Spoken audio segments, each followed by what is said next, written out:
दोस्तों ਤੁਹਾਨੂੰ इतलाह करते जाइए 4 दिन पहला हाई कोर्ट के अहाते के अंदर एक मजदूर आसिफ जट ने अदलिया और नैसले की इंतजामिया के रवैये तो तंग आके उन्होंने धमकियां उसकी बीवी को चुक लैन का बच्चों को मार देने दी धमकियां दी जा रही सी 9 साल तो केस लड़ रहा सी 5 साल पहले उन्होंने लेबर डिपार्टमेंट और NRIC ने उसके हक च केस किया होया सी जदों कि हाई कोर्ट के अंदर वो केस जोड़ा है नस्ले की इंतजामिया की मिली भगत की वजह तो इंसाफ नहीं सी हो रहा, फैसला नहीं सी हो रहा।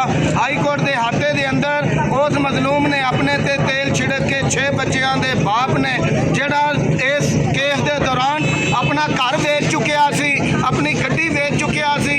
9 साल तो जिदे बच्चे फाकियां का शिकार सन उस मजदूर ने अपनी जान ली है और ये जालम इंतजामिया बजाय दे के उन्होंने फेवर देवे, मजलूम की फैमिली में इंसाफ देवे, ये उल्टा मजलूम की मजदूर की फैमिली में डरा रहे ने धमका रहे ने।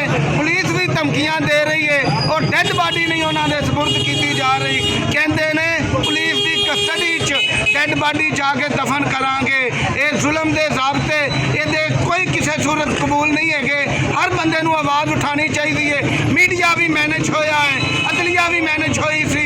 कूक के एक केस का खून का एक कतरा, आसिफ के खून का एक कतरा कह रहा है कि सरमायादारां दे निज़ाम मजदूर मजलूम रहिंदा है, मजलूमां दा कोई साथी नहीं बनता।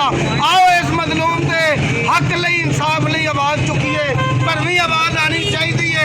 जालमों जवाब दो, जालमों जवाब दो, जालमों जवाब दो, कातिलों जवाब दो, हिसाब दो।